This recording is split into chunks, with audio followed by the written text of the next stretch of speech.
Welcome to Bedcrime Stories Podcast. I'm your host, T, and I hope you guys are having a wonderful weekend and a great Sunday. I just wanted to give you a few updates before I launch into the main topic of this video, and that is what I've gleaned over the past 24 hours about Richard Matthew Allen, the man arrested in connection with the Delphi case and the circumstances surrounding his arrest. First, Summerwell's father, Don, is going to be released from the Hawkins County Jail sometime today. It appears for now that he's not being extradited to Utah to face any charges for the SA of his stepsisters. Of course, maybe when he walks out the door, they'll be standing there to grab him. We don't know.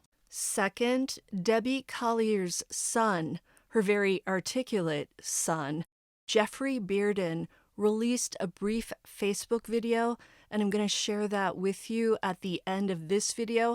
I'll play the audio right now so you can hear it. Here goes. I'm coming to you today because I need your help. I know that previously I had asked for privacy in this situation to be able to navigate my grief. However, today I need your help with something specific, and I'm in desperate need.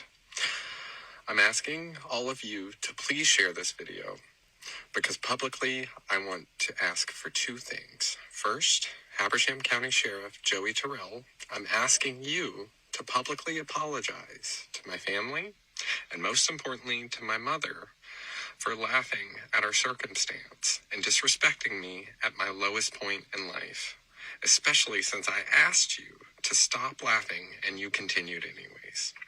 Second, I'm also asking and pushing for Sheriff Terrell to publicly resign from his elected position as he has demonstrated a distinct lack of empathy that leaves me unsettled in his office's abilities to investigate my mother's personal and deliberate death and to prevent any further leaks coming out of his office. I have filed complaints with the Habersham County Sheriff's Office, the GBI, the FBI, Senator Bo Hatchett's office, and Georgia Senators Warnock and Ossoff regarding his behavior. But today, I'm coming to you as a son who desperately wants justice and needs answers. I never, ever want another victim's family to have to go through this experience and then be laughed at by the sheriff who's leading their loved one's homicide investigation. My family deserves better. The people of Habersham County deserve better. And most importantly, my mother deserves better than a snickering sheriff. Thank you all so much for your continued support and love. It's keeping me going in this fight. I hope to update you all soon. You can hear the pain in Jeffrey's voice. Also note his use of the word homicide in relationship to his mother's death. Okay, moving on to the main topic of today's video. I wanted to do another update on 50-year-old Richard Matthew Allen, who was arrested on Friday, October 28th, 2022, in connection with the Delphi case out of Delphi, Indiana. The authorities said that the arrest came after a major break in the mystery. Allen was taken to a state correctional facility for safety reasons. As we know, offenders accused of crimes against children are at the lowest rung of prison society and often find themselves the victims of prison justice. And if anyone deserves a good pounding, it is whoever committed this heinous crime. However, we don't yet know if Allen is indeed the perpetrator. What we do know is that the families of the girls who were done in by the bridge guy monster, 14-year-old Libby German and 13-year-old Abby Williams, have been briefed on why law enforcement arrested Allen. And Libby's sister, Kelsey German, tweeted, "This is the day," after the arrest. And Libby's grandmother, Becky Patty, wrote the following on her Facebook after Allen's arrest, and I quote, At long last, we have a face to go with our monster. End quote. Kelsey and Becky Patty would not tweet those things if Alan were just loosely connected to the crime, in my opinion. But of course, Alan must either cop to the crime or be found guilty in a court of law. In case you're unfamiliar with this crime, it occurred 5.5 years ago in Delphi, Indiana, on February 13th. Best friends Libby and Abby went for a walk on a beautiful sunny winter's day and hiked up to and crossed an abandoned railway bridge built in 1891. The 63-foot-tall bridge goes over Deer Creek, and it was along that narrow bridge without guardrails and missing planks that the teens crossed paths with an evil man who came to be known as Bridge Guy. Tragically, the girls' bodies were found one day later on Valentine's Day. That summation doesn't do the case justice. If you want to learn more about it, check out my playlist on the case. I have several videos dedicated to it. Here's what we know about the arrest at this point.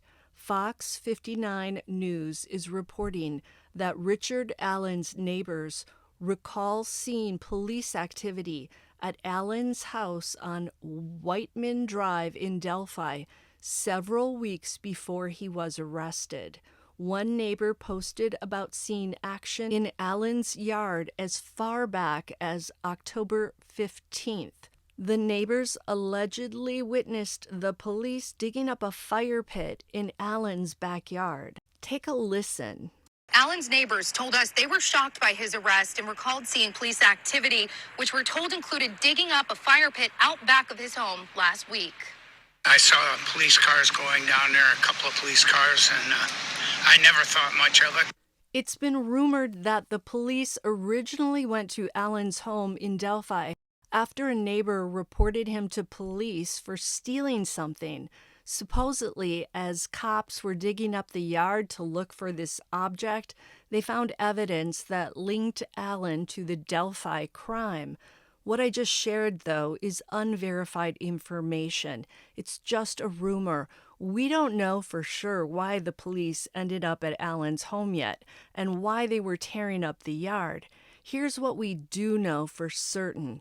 Carroll County detectives obtained a search warrant and showed up at Richard Allen's home on Whiteman Drive, which he shares with his wife, Kathy, mid-October to search the home. Both residents were home at the time. Richard Allen's 2013 silver Dodge Ram 1500 truck was hauled away by the police at that time. Neighbors recall seeing multiple officers remove multiple items from the Allens' home.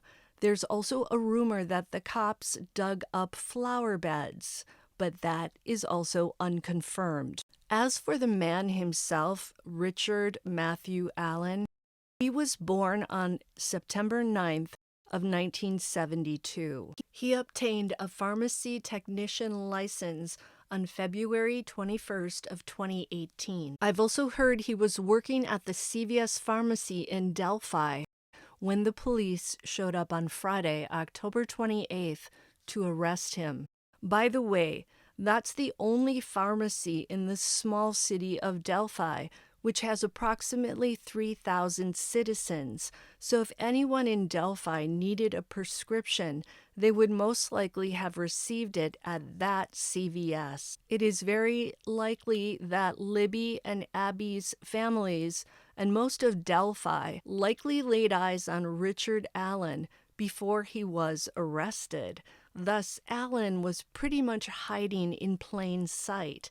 And that's what Doug Carter of the Indiana State Police said when the crime first occurred, that the culprit was likely even at the initial press conference. It'll be interesting to hear if Allen participated in the searches for the girls that took place back in 2017. Note that Becky Patty Libby's grandmother and guardian had flyers of one of the sketches of Bridge Guy printed at that CVS, and Alan is the person who checked her out. He told her there was no charge for the flyers, which apparently was a move sanctioned by CVS management. Can you imagine? Becky's picking up the flyers, and the person handing them to her and checking her out is now in police custody for some connection to her granddaughter's death. My God. As I stated earlier, Alan lives with his wife, Kathy, to whom he's been married for 26 years. She calls him Ricky Allen.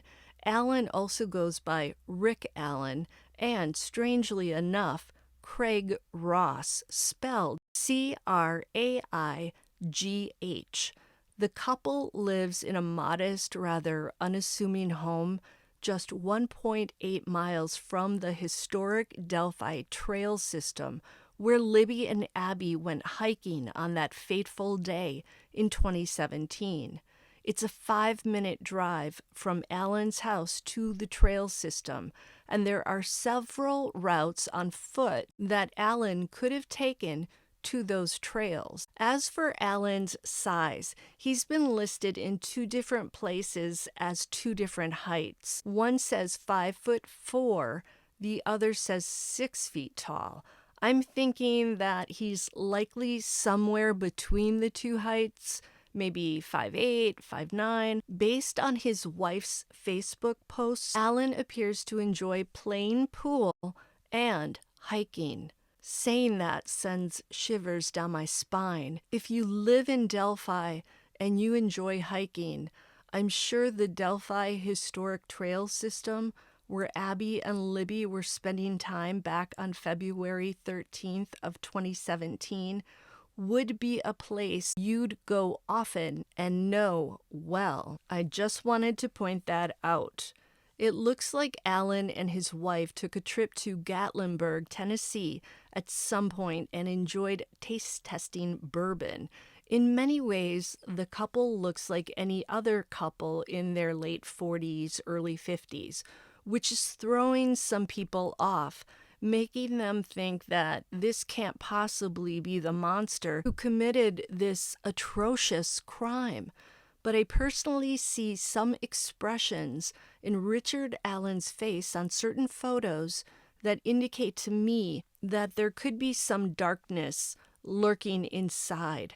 But again, we don't know exactly what charges he will be facing, and he needs to be found guilty of those charges before he can be officially deemed the Delphi monster. Richard Allen and his wife have a grown daughter who's married. I would assume that this is the same daughter who's seen in a photo dated from 2018 posing on the abandoned Monon High Bridge. That's the same bridge on which Libby and Abby encountered Bridge Guy. It makes me wonder if Richard Allen was the photographer of his daughter's photo there. And if so, did he deliberately hike to that bridge with his daughter and wife to secretly relive his sadistic crime in his head? Criminals of this ilk will do that, go back to the scene of their crimes. Some even take photos of their crimes as souvenirs. In Libby and Abby's case, we know that the perpetrator took a piece of clothing belonging to one of the girls. Many speculate that Bridge Guy likely also took photos of the crime scene because it's been said that he posed or staged the bodies in some fashion.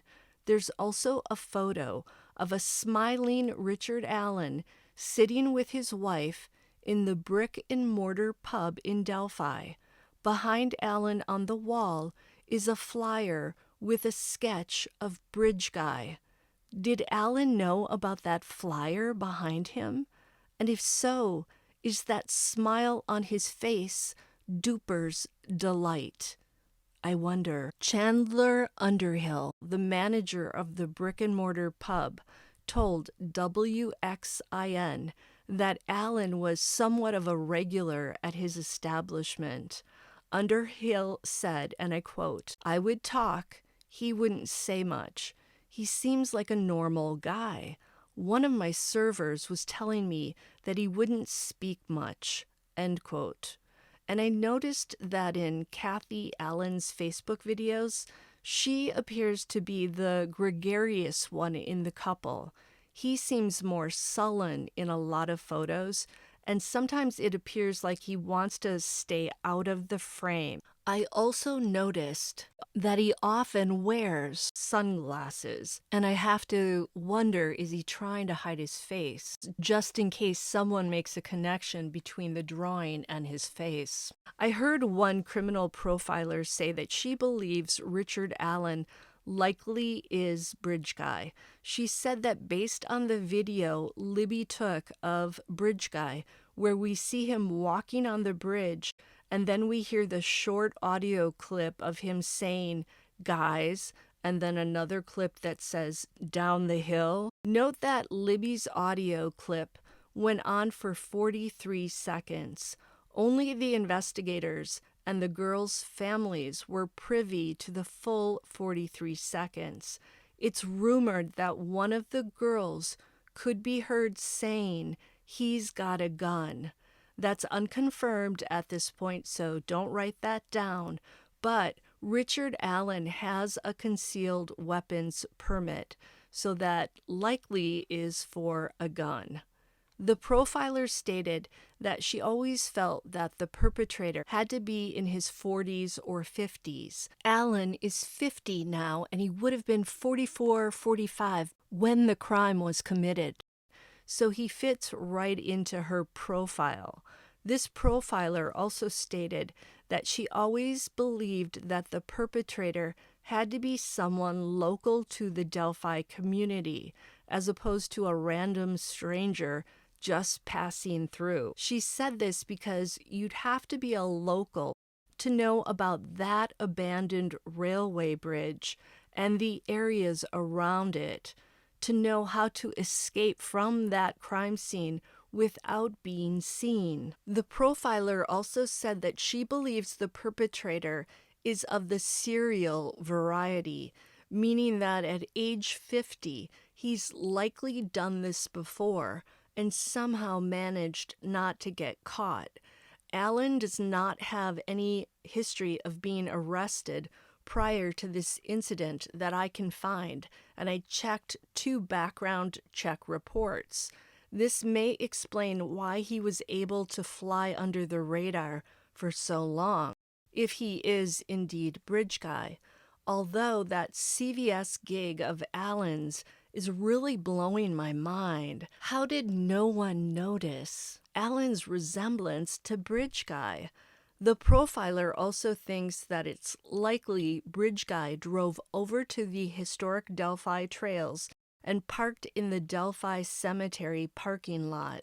The profiler went on to say that she thinks Bridge Guy walked Libby and Abby down under the bridge and over the creek so that he could be in a prime position to make his way back to his car parked at that cemetery without being seen. Now, we know from the leaked affidavit for a search warrant for Ron Logan's property. He's the guy who owned the land on which the girls' bodies were found, and he was also considered a person of interest at one point. Well, we know from that affidavit that it was a very messy crime scene, and the perpetrator had to have gotten a lot of that red sticky substance on his clothing. By the way, that leaked affidavit also stated that the girls had been done in by some type of weapon. The type of weapon was redacted, so we don't yet know what that was. How was Bridge Guy able to exit the crime scene area and not have been seen by any other people who were hiking those trails on February 13th around the same time? I've heard that there were about 17 people hiking in that area.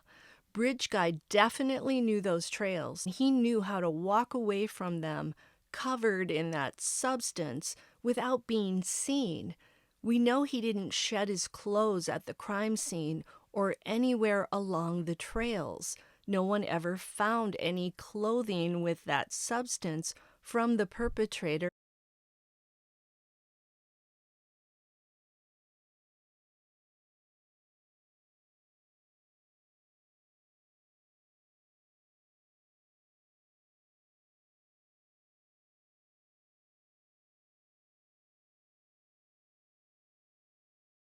Rader committed his crimes between 1974 and 1991, and then he stopped for a period. He didn't get caught until 2005. Why? Well, he was an unassuming man who was able to blend right into the community. In fact, Rader was a member of the Christ Lutheran Church in Wichita, Kansas, and had been elected president of the church council. He was also a Cub Scout leader and a married man. His daughter, Carrie, said they were a normal American family, and she had a very hard time believing her dad could have committed the crimes. Rader is responsible for doing in 10 people, and he's currently serving 10 consecutive life sentences. So just because someone appears to be a nice family man doesn't mean he's not capable of these horrors. And it also doesn't mean that his wife and child would definitely have known about his crimes. So let's not go attacking the wife and the daughter. Let's not post nasty things on their Facebook. We don't know what they knew, if they knew anything. I mean, do you really think his daughter would pose on that bridge if she knew that her father might have been responsible for what happened to Libby and Abby? I mean, I doubt it. She'd have to be a psychopath to think that's okay. Back to Delphi. Note that hair fibers from an unknown person were removed from the crime scene. People are speculating now that maybe those fibers were a match with Richard Allen. People are also speculating that perhaps the article of clothing that was taken from one of the girls was maybe found in Allen's yard. That's pure speculation at this point. No one other than the police and maybe the families know about that. I'm hoping the police will share these details tomorrow, Monday, October 31st, Halloween, during their press conference at 10 a.m. Eastern Daylight Time. I'm going to be glued to the screen watching it and listening for every detail. It is said that the families will also speak during this press conference.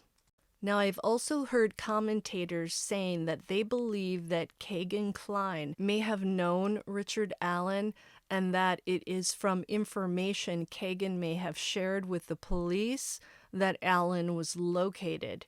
Kagan Klein is the portly guy who was caught catfishing with a fake profile under the name Anthony Schatz.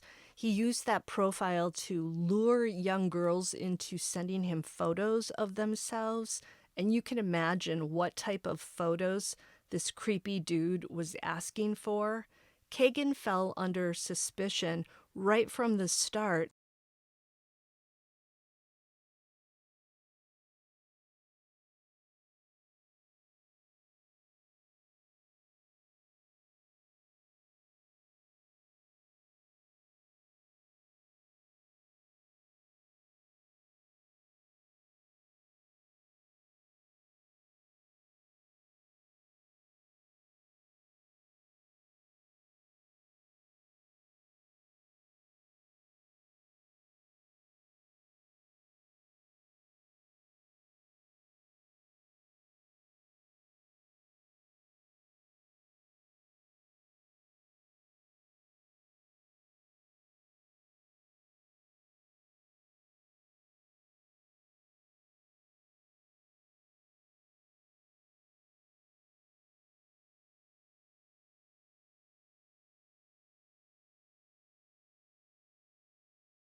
The rumor about Kagan Klein goes on to say that Richard Allen may have also been using the Anthony Schatz profile.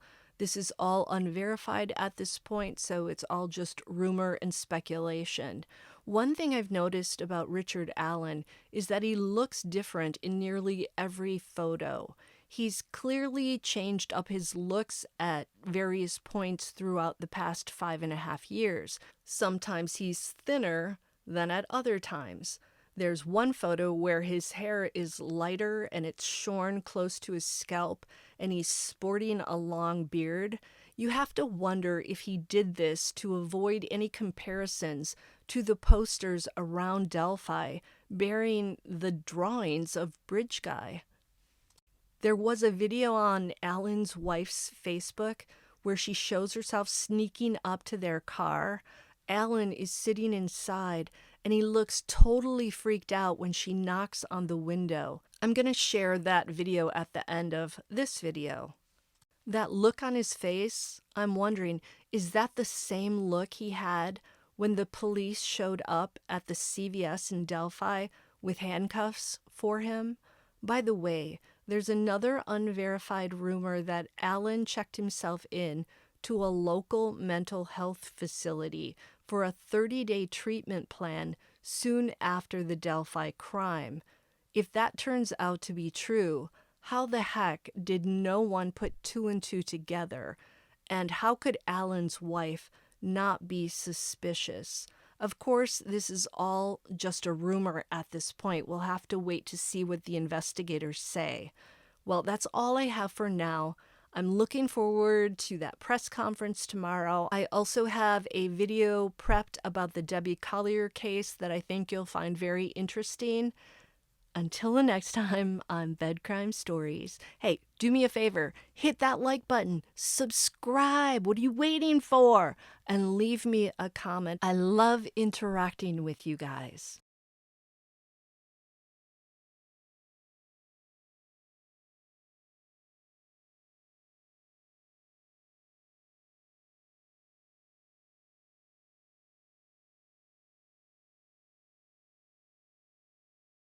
Allen's wife, Kathy Allen, sneaked up on him November 29, 2016, and he jumped and immediately closed the folder he was reading. She had...